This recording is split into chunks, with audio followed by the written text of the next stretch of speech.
So in the video where I completed the PVC couch, I didn't have a chance to do the accessories and upgrades that would add either functionality or strength to the couch. So that's what I'm going to do today.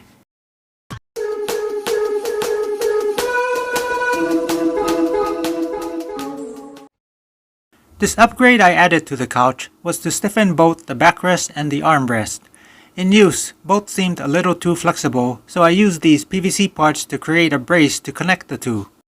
By connecting both of them together, they act as supports to each other, especially for the armrests where the flexing was more obvious right alongside me while I sat. The brace eliminated a lot of the flex.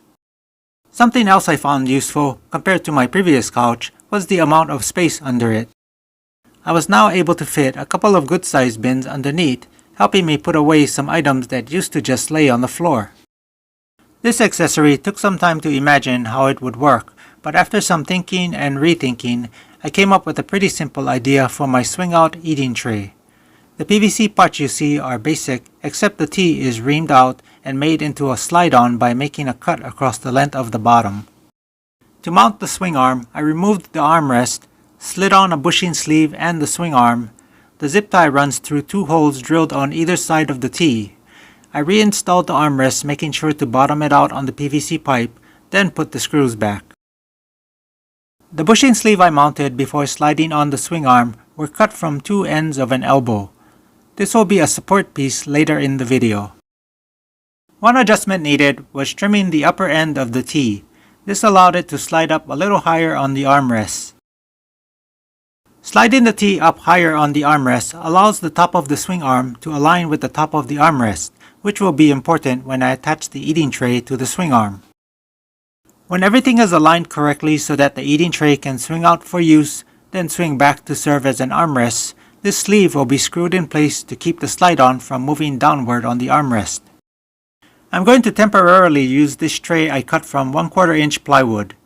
It should give me an idea of how steady the tray will be when in use. If supporting the tray from the upper right corner becomes too wobbly, then I'll have to design something different. I put 4 screws around the section of the plug where the tray will slide over.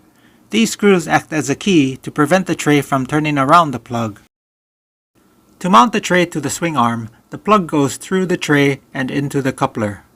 The problem I'll have with the screw keys is that the head of the screw is wider than the thickness of the tray.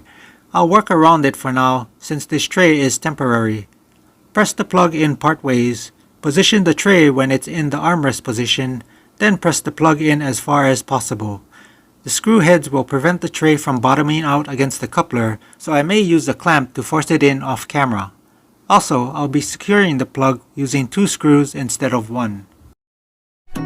In testing the tray, it'll probably never work for eating.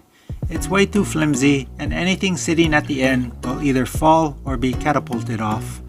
Rather than remove it though, I think it can still be useful, so I'm going to keep this idea for now. I like how this couch has turned out, especially with the new accessories. Over time I'll probably add more, but I think I'm set for now. Leave your questions and comments in the comment section below. That's all I have for now, and I'll catch you in the next video.